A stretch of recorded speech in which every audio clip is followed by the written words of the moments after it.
오늘 이번 학기 여덟 번째 강의를 시작하도록 하겠습니다. 지난 시간에 했던 것 중에서 70페이지 보면은 그 표를 좀 그림을 잘 보시기 바랍니다. 그림을 보시면은 행정법 관계는 행정상의 법률 관계를 크게 두 가지로 행정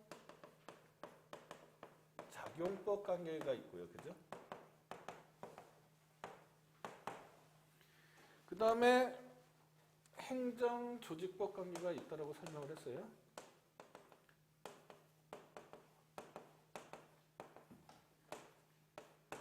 행정작용법 관계는 다시 공법 관계가 있고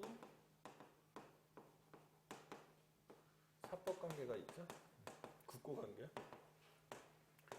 공법 관계는 다시 크게 권력 관계가 있고요. 그 다음에 관리관계가 있다고 얘기했어요. 서로 대등한. 그 다음에 행정조직법 관계는 행정조직 내부 관계가 있고요.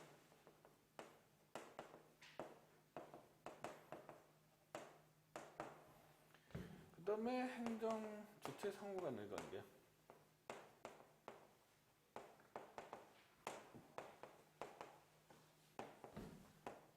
그렇죠? 70페이지에 있는 그림이에요.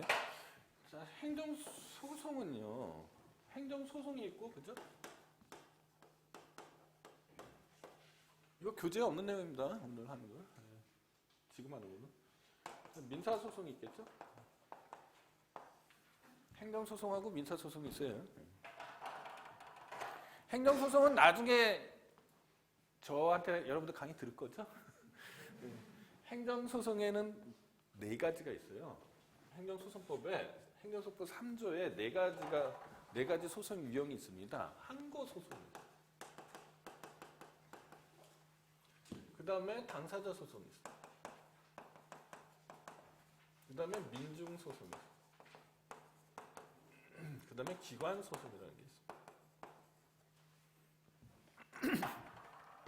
자, 소송의 개념이 뭐예요? 소송은 법률상 쟁송이라고 하거든요. 법률상 쟁송. 법원 조직법에 그렇게 규정돼 있어요. 법률상 쟁송의 해석론이 소설이 있습니다. 그래가지고 단정적으로 말씀은 못 드리지만 통상적으로 법률상 쟁송을 어떻게 해석하냐면 법률 관계에서 나타나는 분쟁의 해결이라고 보는 거거든요. 예? 그러면은 법률 관계가 제가 첫 시간인가 여러분들한테 만나서 민법 총칙에서 뭐라고 정의한다고 그랬습니까? 법률 관계는 민법과 상법의 관계가 아니죠? 예. 권리 의무 관계죠. 그죠? 그럼 권리 의무 관계면은 권리를 향해 할 수 있는 자격이 있어야지 소송을 할 수 있다는 뜻이죠. 따라서 원고, 피고, 참가인이 될 수 있는 능력을 민사소송법에서 당사자 능력이라고 그러죠. 당사자 능력은 뭐하고 가게 같아요? 지금 제 설명대로라면 당사자 능력 이퀄 권리 능력이죠. 근데 반드시 같진 않죠. 왜냐하면은 소송법 특유의 논리가 있을 거 아닙니까? 소송의 편의나 소송 기술상 권리 능력이 없어도 당사자 능력을 인정해야 되는 경우가 있죠. 가장 대표적인 게 법인격 없는 사단, 법인격 없는 재단, 조합은 다수설은 인정 안 하죠. 소수설은 조합의 당사자 능력 인정하자는 거 아닙니까? 그죠? 그런 거 빼고, 그런 기술적인 거 빼고, 권리 능력 이퀄 당사자 능력이 되는 거죠. 사람만이 소송을 할 수 있는 거죠. 고양이는 소송을 할 수 없죠. 고양이를 키우는 재단은 소송을 할 수 있죠. 고양이 자체는 소송을 못하죠. 고려대학교는 소송을 할 수 있을까요? 없을까요? 고려대학교는 고양이죠. 고양이를 키우는 재단은 뭐죠? 학교법인 고려중앙학원이죠.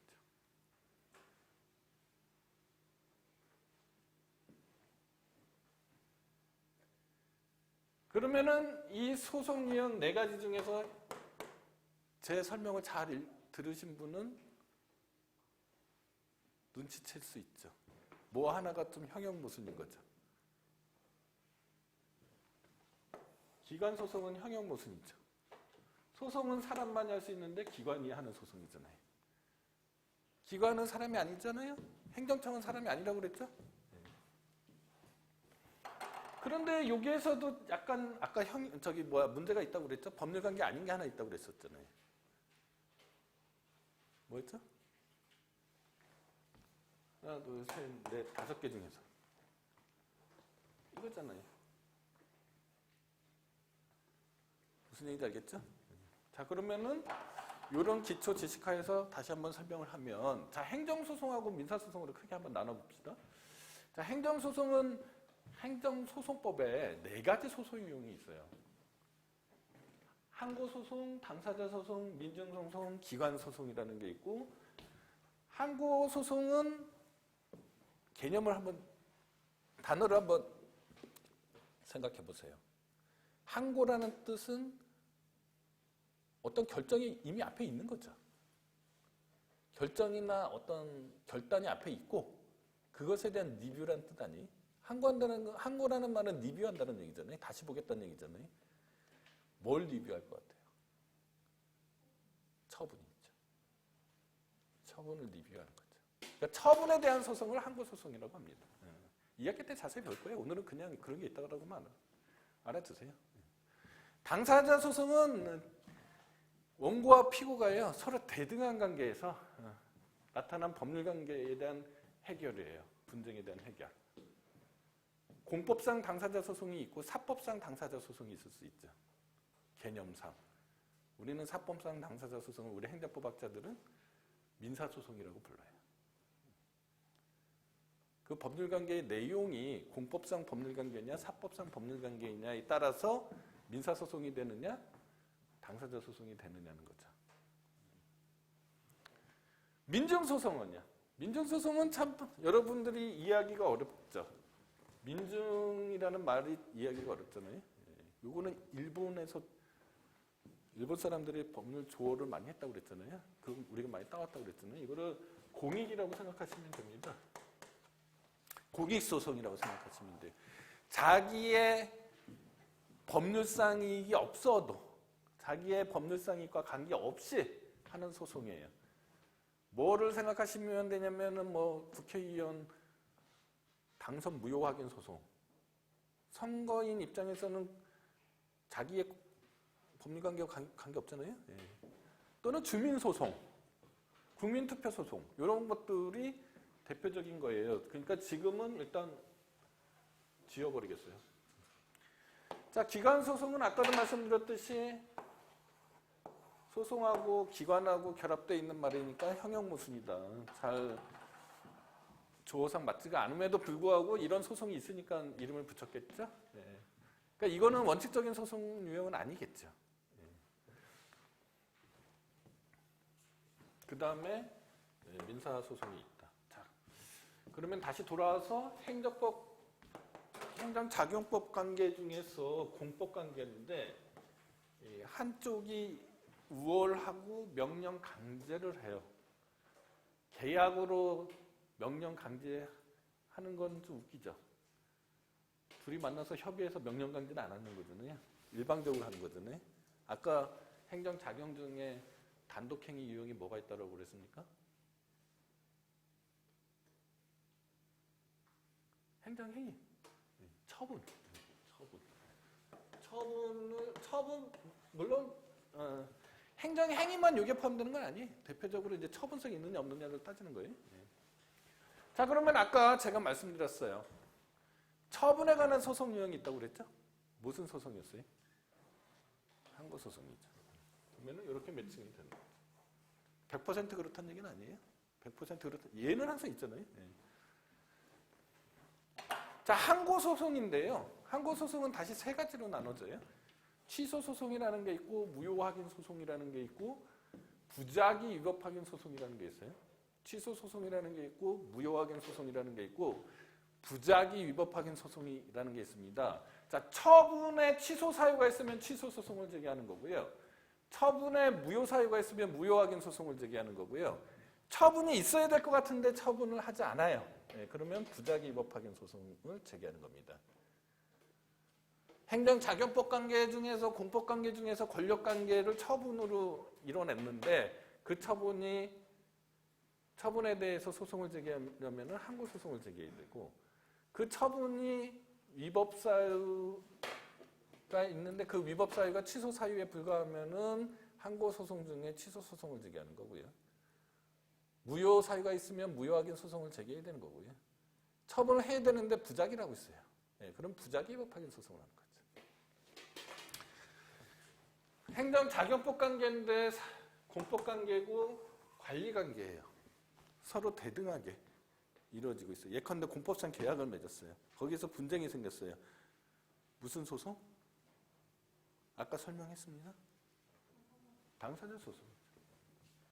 100% 일치하는 건 아니라고 그랬습니다. 행정자격법 관계인데 사법 관계예요. 무슨 소송할 것 같아요? 민사소송. 다만 행정사법 이론이 적용될 수는 있죠. 그죠?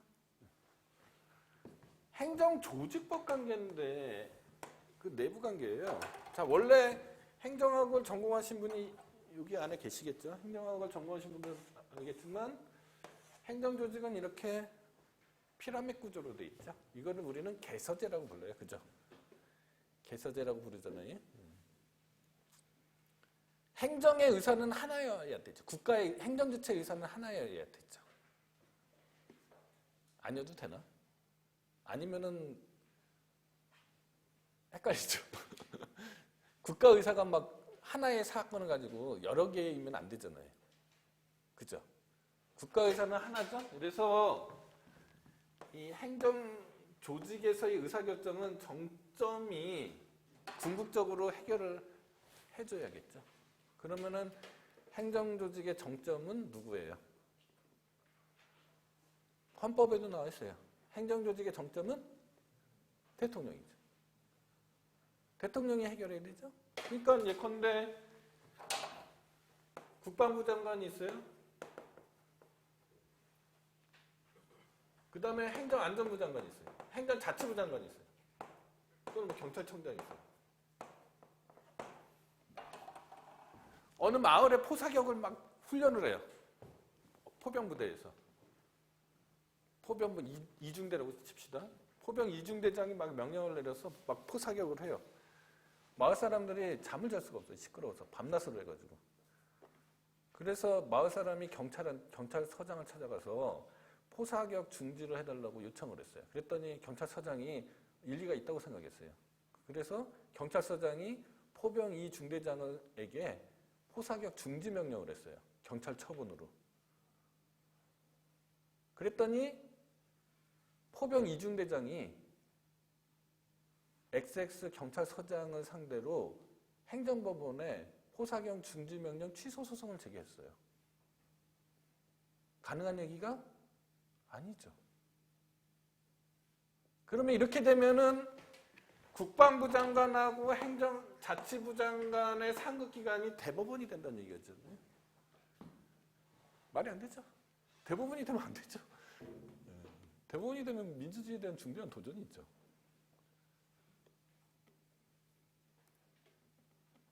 그리고 행정자치부 장관은 사람도 아니잖아요. 소송은 사람만이 할 수 있잖아요. 권리를 갖고 있지 않기 때문에 권리 침해도 아니죠. 원고적 격도 없죠. 등등 이 둘 사이의 관계는 헌법 위반입니다. 소송을 제기하면. 대통령이 정점으로 하도록 돼 있는데. 그러니까 원래 행정기관 소송은 업을 성찰인 거죠. 근데 이렇게 돼 있는 조직이 있죠? 이렇게 돼 있는 조직에서는 여기하고 분쟁이 생겼을 때 해결할 방법이 없죠. 그러면은 계속 정치적인 어떤 분쟁만 일어나고 끝이 안 나면은 곤란하죠. 그래서 이런 경우에를 대비해서 기관 소송이 있는 건데 가장 대표적인 게 지방의회하고 지방자치단체장 사이에 조례안 무효 확인 소송입니다. 조례안 재의결 무효 확인 소송. 조례안 재의결 또는 의결 무효 확인 소송이라는 게 있어요. 법률에 규정이 있을 때만 기관 소송은 제기할 수 있습니다. 그거를 기관 소송 법정주의라고 그래요. 지방자치법에 규정돼 있습니다. 그런 소송 유형이. 자, 이제 남은 거는 하나밖에 없네요. 그러니까 행정조직 내부 관계는 원칙적으로 소송을 할 수 없는 관계인데 기관소송 법정주의가 돼 있고 그 카탈로그에 들어가 있으면 할 수 있는 거죠. 행정주체 상호 간의 관계죠. 자, 국가하고 서울특별시 관계로 생각하면 된다고 얘기했습니다. 그렇죠? 예컨대 서울특별시장이 국가에게 사법상 법률 관계를 맺고 있으면 민사소송을 제기하면 되죠. 그죠? 뭐 이렇게 요거는 요 앞에 관계들에 맞춰서 생각하시면 됩니다.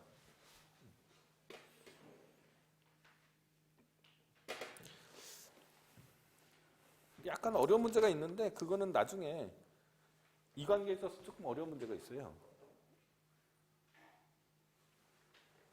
한쪽의 행정 객체가 아니고 행정 주체로 활동하고 있을 때의 문제입니다. 예컨대 자치권을 행사하고 있는 관계에 있어서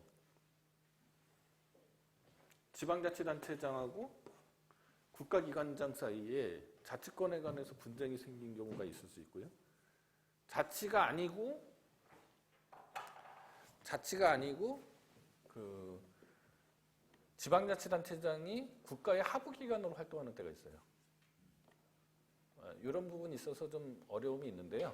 다시 한번 정리해 보면은 지금 벌써부터 이 강의를 해야 되는지 모르겠는데 요 관계에는 한쪽 당사자가 행정 주체고 한쪽 당사자가 행정 객체일 때는 문제가 없어요. 왜냐하면 여기에 맞춰서 하면 돼요. 근데 서로 공권력의 당사자, 공권력 담당자로서 서로 행동할 때에는 문제가 되는 거죠. 지방자치단체장하고 국가기관장이 서로 공권력의 행사자로서 한쪽이 행정 객체가 아니고요. 예컨대 한쪽에 행정 객체일 수가 있어요. 예컨대 노원구청장이 태능선수 총장을 상대로 그러니까 국가를 상대로 오염물질 제거 명령을 할 수 있잖아요. 그러면은 이때 국가는 행정 객체가 돼 버리잖아요. 행정작용법 관계가 되잖아요. 그러니까 그거는 맞춰서 하면 되는데 그렇지 않은 경우는 문제가 됩니다. 그렇지 않으면 좀 어려워져요. 그렇지 않은 경우에는 기본적으로 법률의 규정이 있으면 법률의 소송 유형을 정해놓는 경우가 꽤 있어요. 그러면 거기에 따라서 하면 돼요.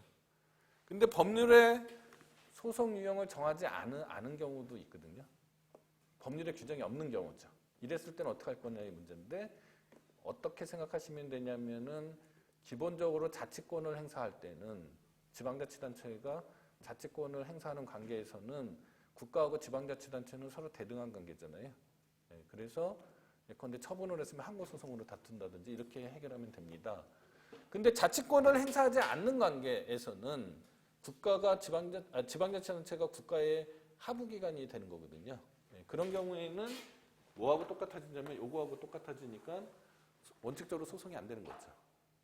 다만 법률의 규정이 있을 때는 소송을 할 수 있게 됩니다. 그러면은 조금 더 구체적으로 얘기하면은 지방자치법을 나중에 2학기 때 배우시면 아시겠지만 지방자치단체의 사무는 자치사무가 있고요. 단체임사무가 있고요.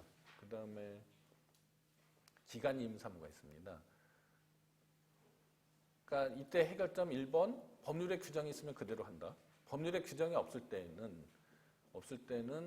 자치사무를 행사할 때, 즉 자치사무하고 단체 위임사무를 행사할 때는 서로 대등한 관계이기 때문에 소송을 할 수 있다. 근데 기관이임사무는 지방자치단체장이 국가의 하부기관이 되기 때문에 이거는 행정조직 내부관계하고 같아지기 때문에 원칙적으로 소송이 불가하다. 이렇게 일단은 이해해 주시고요. 나중에 행정쟁송법 시간 때 조금 더 자세하게 설명을 해드리도록 하겠습니다. 자, 그 다음에 73페이지 보면은 특별 권력 관계라는 게 있어요.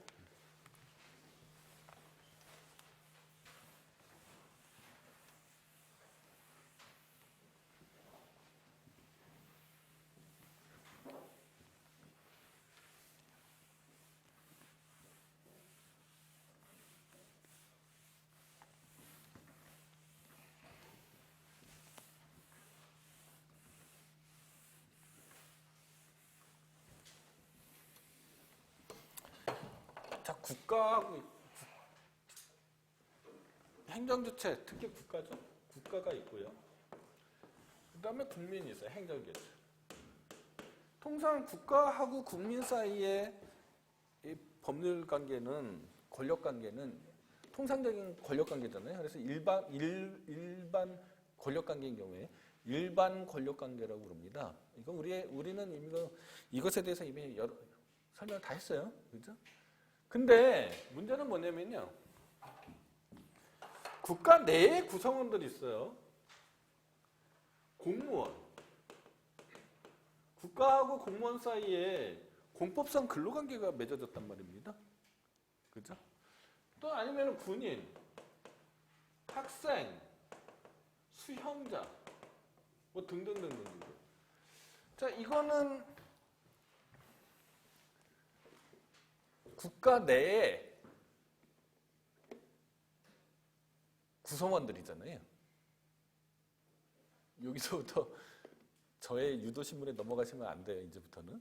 자, 그러면은 제가 여러분들한테 좀 유머 섞어서 계속 설명하고 있는 건데, 절대 권력 시대에는 국가가, 왕이, 그쵸? 신으로부터 권력을 받아서 또는 하늘의 아들이니까, 그죠? 국민의 권리 의무를 좌지우지했다라고 설명했잖아요. 맞죠? 네. 그런데 프랑스 혁명 이후 근대 국가가 형성이 됐고 그런 관념은 이데올로기에 불과하다라는 걸 우리는 알게 됐잖아요. 그래서 이제는 내 운명은 내 스스로 정하겠다. 내 운명은 내 스스로 정하겠다라고 생각을 하게 되고, 그런데 다 매사를 다 그렇게 결정할 수는 없으니까 나의 대표를 선출해서 그 대표가 나를 대신해서 나의 운명을 결정하는 거죠. 권리 의무 관계를 형성해 주는 거죠.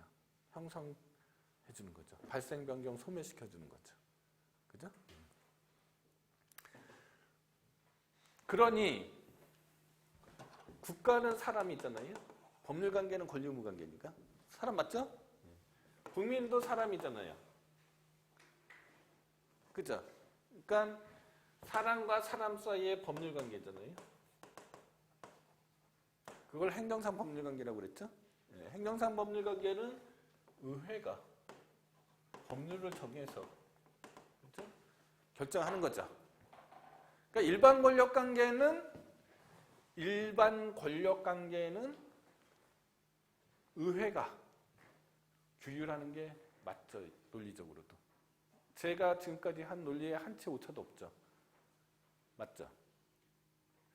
그런데 공무원이나 군인이나 학생이나 수형자는 국가의 구성원에 불과하죠. 사람 내부의 일들이잖아요. 그쵸? 그러면은 법률이 권리 의무 관계가 아니니까 여기에 침투할 수 없다.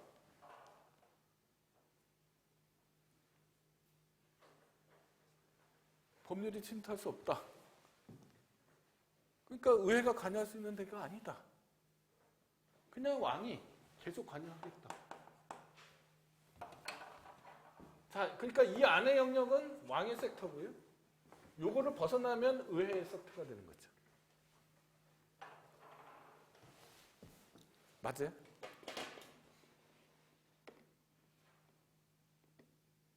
맞다고 하면은 넘어가는 거죠. 맞지 않죠? 맞다고 하면은 이건 안 되죠. 맞다고 하면 어떤 문제가 생기냐? 의회가 침투할 수 없으니까 이게 불침투성설이라고 그래요. 법률이 침투하지 못하니까 공무원의 기본권 제한은 법률로 안 해도 되는 거죠. 헌법 37조 2항에 대한 전면 도전이죠. 헌법 37조 2항은 기본권의 제한은 법률로 하도록 돼 있잖아요. 그리고 법률 유보의 원칙이 적용되지 않죠. 법률이 침투하지 못하니까 법률 유보의 원칙이 적용되지 않고 왕이 정한 규칙이 법률을 대신해서 관계를 규율하는 거죠. 그리고 법률 관계가 아니니까 당사자 능력이 없고 당사자 능력이 없으니까 소송을 제기할 수 없죠. 사법구제가 안 된다는 얘기죠. 이게 특별권력관계 이론입니다. 이걸 왜 가르치나 싶습니다. 다 교과서에 써져 있기 때문에 할 수 없이 저도 가르치는데 이거는 다분히 19세기적인 관점의 사고거든요. 그것도 독일에. 왕과 의회가 서로 권력을 분할한 거죠. 독일은 혁명이 제대로 이루어지지 않은 나라이기 때문에 이런 식으로 타협을 본 겁니다. 왕하고 의회가. 이런 논리를 가지고. 19세기적인 관점이고 독일의 특수한 관점인 거죠. 오늘날 대명천지에서 이런 이론이 유지될 수는 없죠. 그래서 오늘날에 있어서는 특별권력관계라는 말 자체를 쓰지 않는 경우도 있습니다. 그래서 특별행정법관계, 특별신분관계 이렇게 설명하기도 합니다. 자, 이 공무원이 국가의 의사를 결정하고 국가의 일을 집행할 때는 국가의 구성원이지만, 그렇죠? 저 공무원이 공법상의 근로관계의 한쪽 당사자로서 행동할 때는 사람인 거죠. 맞죠? 논리적으로도 맞지 않습니다. 그냥 19세기 독일에서 왕하고 의회 사이에 타협에 불과한 겁니다. 이런 이론은. 자, 그런데 한 가지는 아직도 눈여겨볼 만한 게 있죠. 예컨대 수용자에 대한 기본적인 법률 관계는 법률로 정해야 되죠. 그죠? 형의 집행에 관한 기본적인 법률 관계는 법도 있잖아요. 법률로 정해져야 되는데 의회가 일일이 다 정할 수가 없죠. 수용자의 생활이 뭐 삼자만상이 있는데 그걸 어떻게 다 의회가 미리 예견해서 다 정할 수는 없잖아요. 따라서 필연적으로 수용자의 생활을 규율하는 관계에는 법률로 정해져 있긴 하지만 재량권이 상당히 많이 부여가 돼 있겠죠. 그러니까 폭넓은 재량이 형성되어 있는 경우가 많습니다. 재량이 많다라는 것은 사법심사가 이 밀도가, 통제 밀도가 옅어진다는 얘기예요. 그렇죠? 그런 관점에서는 아직까지도 의미는 있긴 있지만 특별 권력 관계 자체는 의미가 없는 거죠. 우리나라에 있어서. 자, 그런 기본적인 전제 하에서 보도록 하겠습니다. 다른 교과서에도 다 있고 해서 설명을 하는 것뿐이지 이게 뭐 그렇게 심각한 얘기는 아니에요. 그죠? 자, 특별권력관계 의의부터 보죠. 73페이지. 특별한 법률원인에 의해서 성립되고 일정한 행정 목적에 필요한 범위 내에서 일방이 상대방을 포괄적으로 지배하고 상대방은 이에 복종하는 것을 내용으로 하는 관계를 말한다. 아까 얘기했듯이 국가 내부 불침투성설이죠. 뭐가? 법률이 침투할 수 없다는 얘기입니다. 의회에 힘이 미치지 않는다는 얘기. 오늘날에 있어서는 특별신분관계, 특별행정법관계라는 용어를 사용하는 경우도 많이 있다. 자, 특별권력관계는 인정할 수 있겠느냐, 오늘날에 있어서? 제 설명대로라면은 당연히 부정설이죠. 그죠? 네, 당연히 부정설입니다. 판례도, 판례를 거론하는 것 자체도 우습죠. 예컨대 공무원이 파면 처분을 당했어요. 위법 파면 처분을 당하면 그 공무원은 당연히 파면 처분 취소 소송을 제기할 수 있는 거죠. 자, 특별권력관계의 성립과 종류예요. 특별권력관계가 성립하는 이 유형을 보면은 강제로 가입되는 경우가 있고요. 강제로 가입되는 경우가 있습니다. 수용자, 그렇죠? 강제로 가입되는 거잖아요. 동의해서 교도소 가는 사람이 있을까요? 그 다음에 동의해서 특별권력관계에 편입되기도 하는데 그 동의가 자발적으로 자유로운 의사에 의해서 동의가 이루어지는 경우가 있고요. 동의를 안 하게 되면 동의를 강제하는 경우가 있습니다. 동의를 강제하는 경우가 더 관심사죠? 초등학교 입학. 법에 의해서 동의가 강제돼 있죠. 자, 특별권력관계 유형을 보면은요, 공법상 근로관계가 있습니다. 공무원의 근무관계하고 근보무관계. 공법상의 영점을 이용관계. 학교 이용하는 거. 감염병 환자가 강제 입원되는 수도 있겠죠? 수용자의 교도소 재소관계. 공법상의 특별감독관계. 공법상 사단관계 뭐 등등이 있겠죠. 자, 과거의 특별권력관계는 법률 유보의 원칙이 적용되지 않고 기본권 제한도 법률로 안 해도 된다. 사법심사도 배제된다. 이렇게 됐었지만은 제 설명대로라면은 다 부정되는 거죠. 당연히 법률 유보의 원칙이 작동하고 기본권 제한은 법률로 해야 되고 사법심사가 가능하죠. 다만 아까 말씀드렸다시피 재량이 넓게 형성되는 수가 있다. 라는 점은 특징이다. 그 정도로 이해하시면 될 것 같습니다. 그 다음 테마는 행정법 관계에 대한 사법 규정의 적용입니다. 자, 우리나라는 제가 누차 설명해 왔지만 공법과 사법이 구별되는 나라이고요. 그죠? 공법과 사법이 구별되고 소송의 경로도 다르다라고 설명을 했습니다. 행정소송법이 적용되고 민사소송법이 적용되고, 그죠? 관할도 행정법원 관할이고 1심에 관해서는 그 다음에 지방법원 관할이냐 뭐 이렇게 되는 거잖아요. 자, 그래서 구별을 하게 되는데, 자, 민법은 민법 전이라는 완벽하다고 말하기는 어렵지만 완비된 법률이 있어요. 그죠? 그렇지만 행정법은 다행히도 행정기본법이 2021년 3월 23일 날 제정은 됐어요. 제정은 됐지만 조문 숫자가 50개도 안 되죠. 40개인가? 그밖에 안 됩니다. 그래서 이 민법과 같은 완비된 법률이 아닌 거죠. 즉 법적인 공백이 많다라는 얘기죠. 많으면은 많다고 해서 법률 적용을 안 할 수는 없잖아요. 자, 그러면은 만약에 어떤 행정법적 이슈가 생겼어요. 행정법적 이슈가 생겼는데 행정법에 공백이 생겼습니다. 그러면 어떻게 메울까의 문제잖아요. 일단 관련되는 공법 규정이 있으면 우선적으로 적용해야겠죠. 그죠? 그거는 뭐 제가 설명 안 해도 될 것 같아요. 그것도 없다. 유추할 만한 공법 규정도 없다.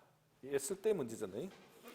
자, 명문의 규정에 의해서 사법 규정을 적용한다 하면은 이것도 큰 문제는 없죠. 예컨대 행정기본법 6조 1항에서 뭐라고 규정해 놨냐면요. 행정에 관한 기관의 계산에 관하여는 이 법 또는 다른 법령 등의 특별한 규정이 있는 경우를 제외하고는 민법을 준용한다. 이렇게 규정되어 있습니다. 죄송합니다. 그러면은 행정에 관한 기관 계산은 민법에 따라서 하면 되는 거죠. 초의를 불사님한다든지 뭐 이런 식으로. 정작 논의할 거는 명문의 규정이 없는 경우죠. 명문의 규정이 없는 경우잖아요. 그럼 명문의 규정이 없으면 없는데, 그죠? 사고방식이 두 가지가 있을 수 있어요. 하나는 명문의 규정이 없는데 행정법 관계는 민사상의 법률 관계하고 전혀 다른 원리가 지배하고, 그죠? 관계 작용 형식도 다르니 민법은 유추될 수 없다. 적용 배제된다. 이런 사고방식이 있을 수 있지만은 그렇지 않죠. 뭐 상식적으로도 그렇지 않을 거 아닙니까? 그럼 유추설이 통설입니다. 그러니까 유추설에 의하더라도 근데 문제는 이 모든 게 다 유추되느냐는 거는 좀 달라지겠죠. 자, 일단 민법의 규정을 봤더니만요. 법원리적인 규정이 있어요. 이 법원리적인 규정은 민법 총칙에 규정되어 있다 뿐이지 법 전반에 관한 규정인 것이죠. 예컨대 신의 성실의 원칙, 권리남용의 원칙, 권리남용의 원칙이 아니죠. 권리남용 금지의 원칙, 뭐 이런 것들. 신의성실의 원칙하고 권리남용 금지 원칙은 행정청에 대한 것은 행정기본법으로 이제 들어와 있습니다. 그죠? 성실 의무의 원칙하고 권한남용 금지 원칙으로 들어와 있잖아요. 그리고 민법에 규정되어 있긴 하지만 법 기술적인 규정들이 있죠. 예컨대 주소, 거소에 관한 규정, 뭐 시효제도, 뭐 이런 것들, 그런 것들은 민법을 준용할 수 있겠죠. 그렇죠? 또는 유추할 수 있겠죠.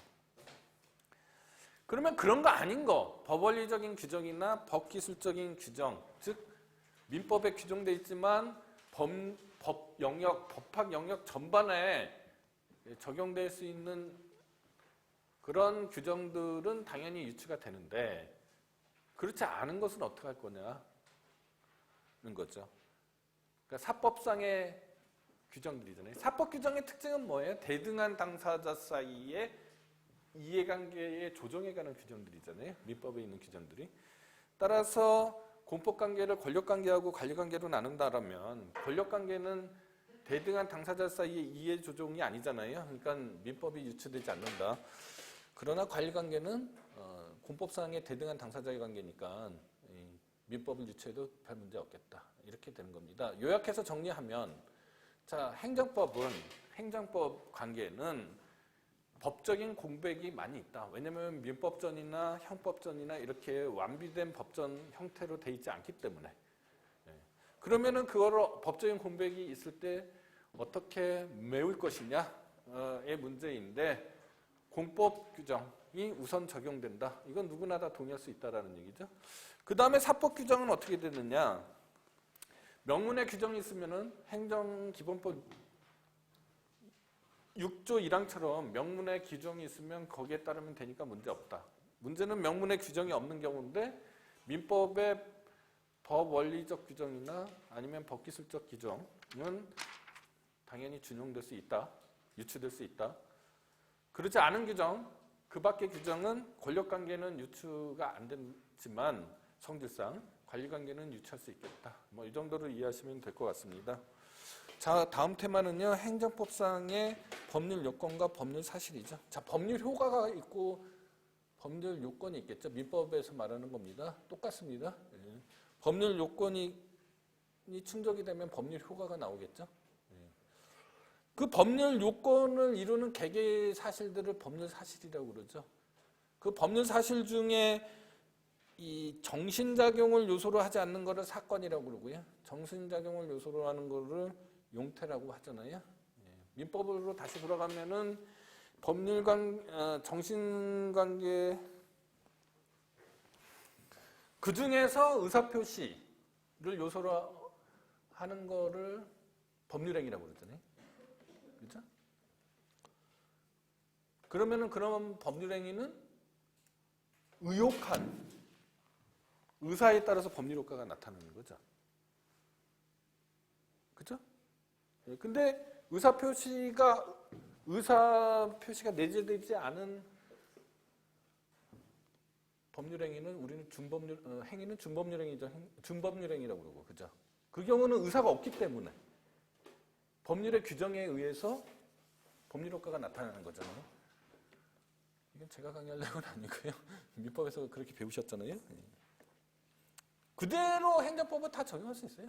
별 문제 없습니다. 자, 그러면 행정법의 특이한 몇 가지만 보면 되겠죠. 그 행정법상의 사건이에요. 기간이죠. 기간의 개념이 뭐예요? 민법 총칙에 규정되어 있어요. 시간적 간격을 기간이라고 그러죠. 누차 말씀드리지만 민법 총칙은 법률 용어 사전으로 활용하셔야 됩니다. 행정기본법 6조를 한번 읽어보도록 하겠습니다. 행정에 관한 기간의 계산체 1항 행정에 관한 기간의 계산에 관하여는 이 법 또는 다른 법령 등의 특별한 규정이 있는 경우로 제외하고는 민법을 준용한다. 특별한 일 없으면 민법을 준용하니까 초일은 불산일이고 말일이 공휴일 또는 토요일이면은 그 다음 날이 말일이 되는 거죠. 만료되는 거죠. 근데 특이한 점이 6조 2항에 있습니다. 6조 2항. 법령 등 또는 처분에서 국민의 권익을 제한하거나 권익 제한 의무 부과예요. 권익을 제한하거나 의무를 부과하는 경우 이런 식으로 규정되어 있는 경우가 굉장히 많아요. 행정법에서는요. 지방자치법에도 많고 행정법 영역에서는 국민의 권익을 제한하거나 의무를 부과하는 경우 이런 문구가 쓰여져 있는 경우가 많습니다. 그러니까 기니까 권익 제한 의무 부과 이렇게 외워두세요. 권익 제한 의무 부과. 그러니까 권익 제한 의무 부과 사항의 경우에는 기간을 일주, 월 또는 연으로 정한 경우에 첫날을 산입하는 거죠. 기간의 말일이 토요일 또는 공휴일인데 그 기간은 그날로 만료하는 거죠.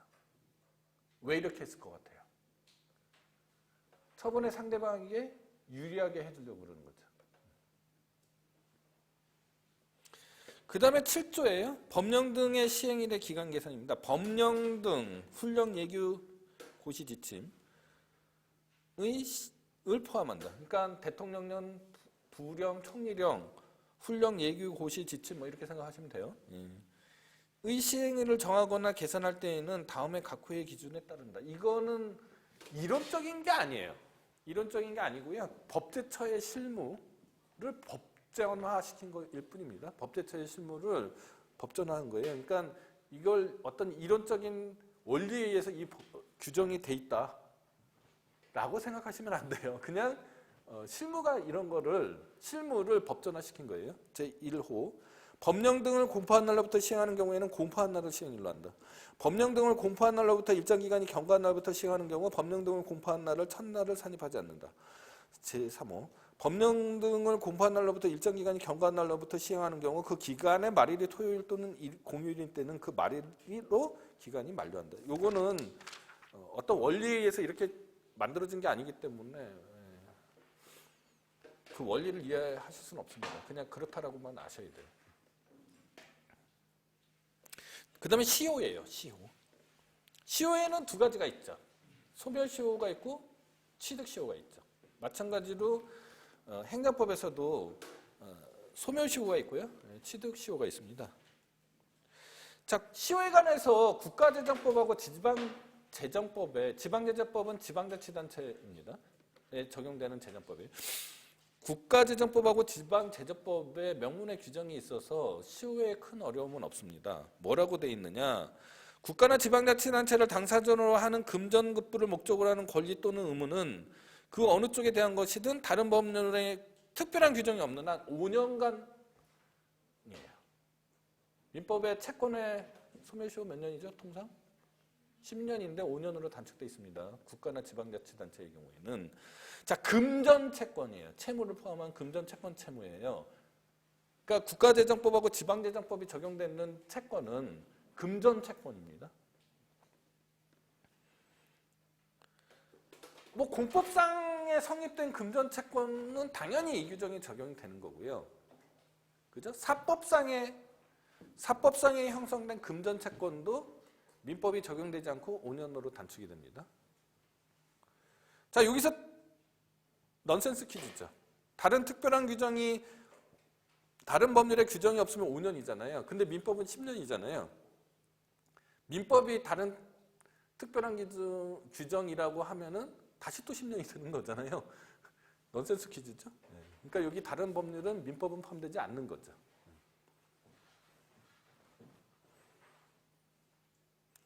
자, 그런 다음에 이제는 좀 문제예요. 자, 국가하고 지방자치단체의 금전채권입니다.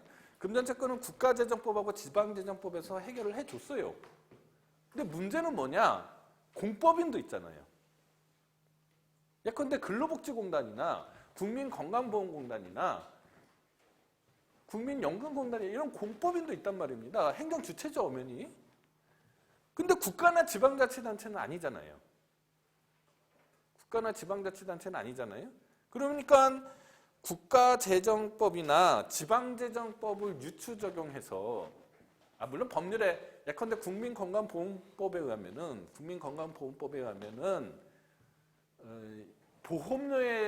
보험료 징수 채권의 처분의 이 시효가 정해져 있어요. 3년인가로 돼 있습니다. 보험료의 경우에. 근데 이제 부당이득의 경우에는, 예컨대 부당이득이요. 부당이득의 경우에는 특이하게 법에 미빈 것 같아요. 규정이 안 돼 있어요. 국민건강보험법에. 그러니까 국민건강보험공단이 예컨대 어떤 그 의료기관이야, 요양기관이 국민건강보험공단의 법률상 원인 없이 요양급여를 받았단 말입니다. 예? 쉽게 말해서 돈을 받았단 말이에요. 그런데 법률상 원인 없으니까 민법 741조가 적용이 돼서 10년의 소멸시효로 해야 되는 거냐? 아니면은 국민건강보험공단법에 다른 시효 규정들이 있잖아요. 그걸 유추 적용해서 뭐 예컨대 보험료 같은 경우는 3년이니까 3년으로 해야 될 거냐? 아니면은 국가재정법을 유추해서 5년으로 해야 될 거냐? 이거 논란거리죠. 여러 가지 견해가 가능하지만 판례는 민법의 일반 조항에 의해 된다라는 겁니다. 10년이 되는 거죠. 채권만 그러냐? 채무도 마찬가지입니다. 공법인이 채무를 지를 수도 있잖아요. 그것도 마찬가지로 10년. 그 다음에 시효의 중단과 정지예요. 일단 중단과 정지, 여러분들 민법 총칙 시간에 배웠죠. 중단하고 중지의 결정적인 차이는 뭐예요?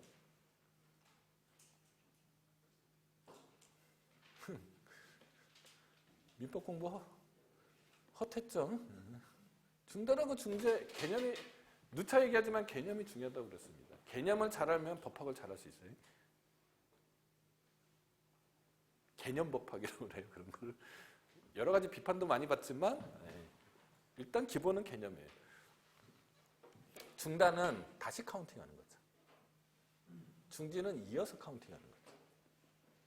그 본질적인 차이를 이해하셔야 됩니다. 중단하고 중지가 있어요. 중단은 처음부터 다시 시작하는 거예요. 자, 민법에 중단 사유가 있죠. 청구, 압류 또는 가압류 가처분. 그 다음에 승인이 있고요. 자, 국가재정법에도 중단 사유가 있어요.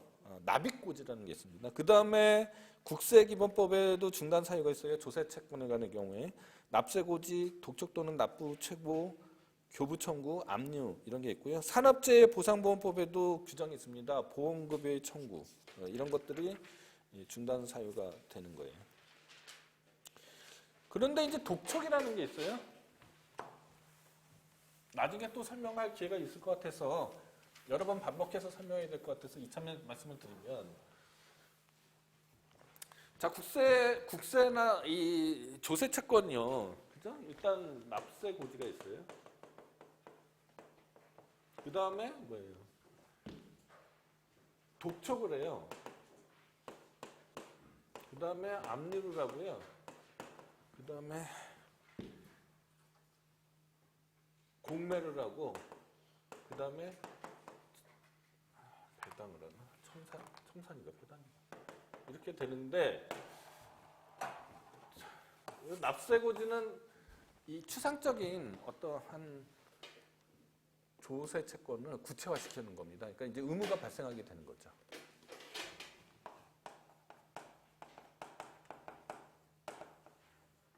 이게 되는 거고요. 만약에 그러니까 스스로 내야 되는 거죠. 이제 너가 조세 채권 얼마의 의무가 있다라고 알려주는 거거든요. 납세 고지.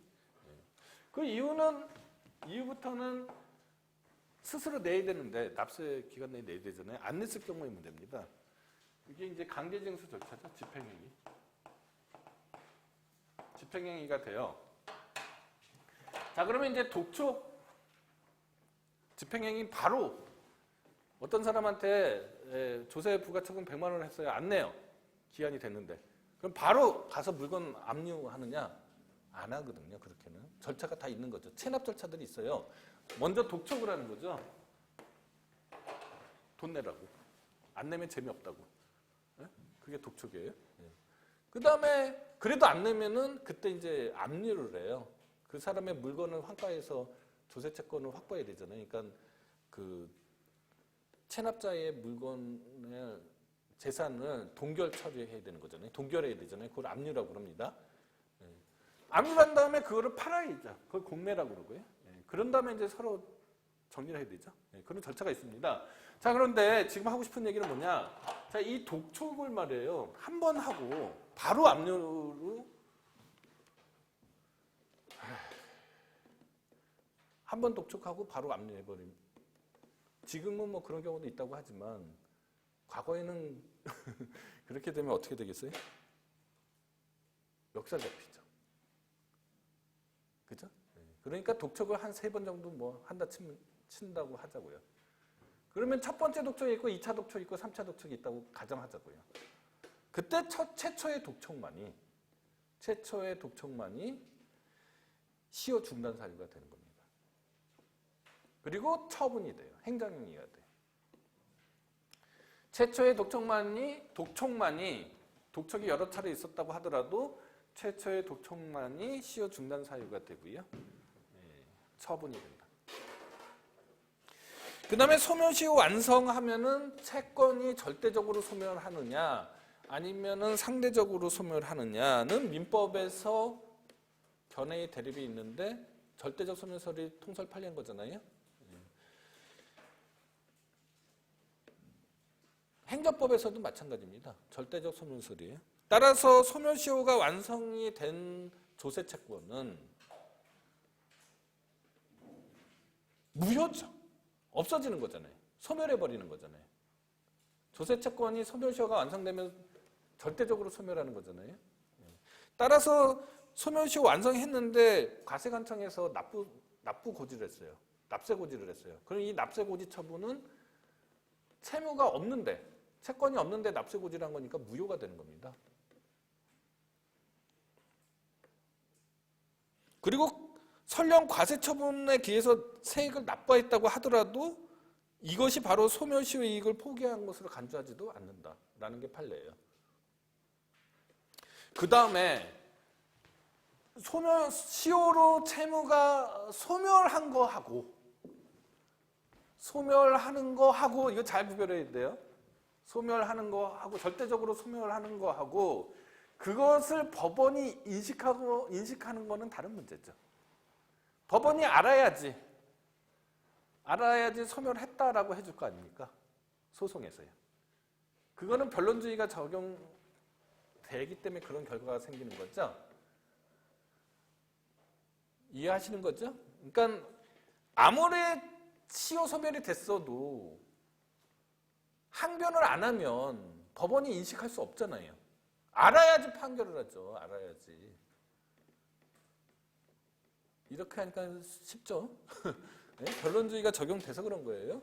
그러나 행정소송법에는 물론 변론주의가 작동은 하지만 직권주의가 가미되어 있습니다. 행정소송법 26조를 보시면은 직권주의 규정이 있어요. 물론 원칙은 변론주의지만 행정소송도. 따라서 시효 중단 사유가 기록상 현출돼 있다면 예컨대 시효 중단 사유가 기록에 현출돼 있다면 명시적으로 항변하지 않다고 하더라도 시효 소멸 사유가 있다라고 가정을 하자고요. 명시적으로 항변을 안 하더라도 기록에 있어요. 말만 안 할 뿐이에요. 이렇게 되면은 변론주의를 엄격히 적용하면은 항변이 없었으니까 안 되는 거지만은 그렇지만 행정소송에서는 직권주의가 가미됐기 때문에 이런 경우에도 기록에 현출돼 있으면 직권주의 때문에 가능하게 됩니다. 그게 좀 다른 점이에요.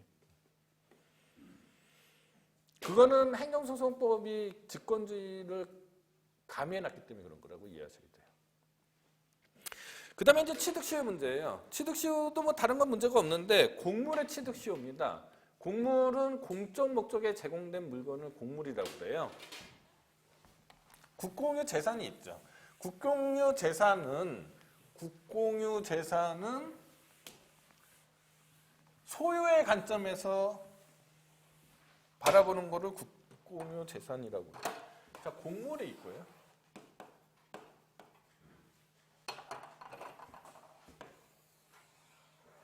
국공유 재산이 있어요. 곡물은 목적의 관점에서 분류를 하는 거고요. 국공유 재산은 소유의 관점에서 보는 겁니다. 자, 어떤 물건이 있어요. 곡물이면서 국공유 재산일 수 있죠. 그죠? 근데 곡물이라고 해서 다 국공유 재산인 것은 아니죠. 사유곡물도 있을 거 아니에요. 공적 목적에 제공됐단 말입니다. 도로를 생각해 보십시오. 사도도 있잖아요. 사도. 네? 국공유 재산이라고 해서 다 곡물인 건 아니죠. 법은 소유의 관점에서 규정돼 있지만 행정법의 주도인 관심은 목적의 관점에서 보는 거죠. 그래서 곡물과 국공유 재산이 항상 일치하는 건 아닙니다. 국공유 재산 중에서 행정재산이 있고요. 국공유 재산 중에서 사물이 있어요. 네, 일반 재산이라고. 곡물 중에서요. 그죠? 곡물 중에서 국공유 소유인 곡물이 있겠죠. 국공유 곡물인 거죠. 곡물 중에서 사유 곡물이 있을 거 아닙니까? 겹치는 면적이 상당히 크겠죠. 상당히 크겠지만 아닌 경우도 있어서 문제인 거죠. 자, 일단 곡물을 시효로 취득할 수 있겠느냐? 전통적으로 부정설 공적 목적에 제공되는 제한이 붙은 채로 취득한다는 제한적 시효 취득설, 곡물이건 뭐건 간에 완전히 시효 취득한다는 완전 시효 취득설이 있습니다. 근데 판례는 엉뚱하게도 이렇게 형성이 돼 있어요. 뭐로 형성이 돼 있냐면은 자, 곡물이 되려면요, 두 가지 요소가 있어야 돼요. 하나는 형체적인 요소가 있어야 돼요. 또 하나는 의사적 요소가 있어야 됩니다. 자, 도로를 생각해 보세요. 도로가 있어요. 도로의 모습을 갖춰야지 되죠, 일단. 그걸 형체적 요소라고 그래요. 의사적 요소는 뭐예요? 도로관리청이 얘 오늘부터 도로니까 통행하시오 해야 되는 거잖아요. 맞죠? 도로를 인공곡물이라고 그러고요. 하천이 있어요. 하천은 자연곡물이라고 그래요. 자, 그러면은 곡물이 아니어야지만 판례의 논리예요. 곡물이 아니어야지만 시효 취득이 가능하다는 거예요. 곡물이 아니어야지만. 그러면은 우리 생각으로는 형체적 요소가 소멸되거나 의사적 요소가 소멸되면은 둘 중에 하나만 소멸돼도 곡물이 아닌 거잖아요. 그러나 판례는 그렇지 않아요. 의사적 요소도 소멸해야지 곡물이 아닌 거라고 생각이 되고 그때 비로소 취득 시효가 가능하다고 생각합니다. 무슨 얘기인지 알겠어요? 그러니까 해변의 경우에 예를 들어서 주로 해변이 문제가 돼요. 왜냐면 옛날에 일제시대 때 간척 사업을 했거든요. 네? 해변에다 간척 사업을 했다고. 그러면 자기 땅이라고 생각할 거 아니에요. 취득시효로 주장하겠죠. 네. 해변의 경우에 형체적 요소, 해변이 아니게 됐잖아요. 논의됐잖아요. 형체적 요소가 소멸됐으니까 우리 생각으로는 통상적인 사고로는 이제 뭐 이건 곡물이 아니네. 그러니까 시효 취득했네. 이렇게 생각할 거 아닙니다. 할 거 아닙니까? 그러나 판례는 적어도 묵시적으로 해변관리청에서 이제부터 해변은 아니다라고 선언하게 된다는 거예요. 선언하겠어요? 절대 안 하죠. 그 시효 취득이 사실상 안 된다는 얘기죠. 이런 판례의 영향인지 어떤지 모르겠지만 국유재산법 7조 2항에서는요. 국유재산 및 물품관리법, 공유재산법도 마찬가지입니다. 행정재산은 시효 취득이 안 된다고 아예 못에 박아놨어요. 그러니까 적어도 국공유 곡물은 국유재산법과 사유재산법에 의해서, 공유재산법에 의해서 적어도 행정재산은 국공유 곡물, 즉 행정재산은 시효 취득이 안 되는 거예요. 법률적으로. 그죠? 그 다음에 제척기간입니다. 제척기간. 해야 되는데 시간이 다 돼버렸네요. 자, 오늘은 그러면 여기까지 하고 금요일 날 이어서 하도록 하겠습니다. 고맙습니다.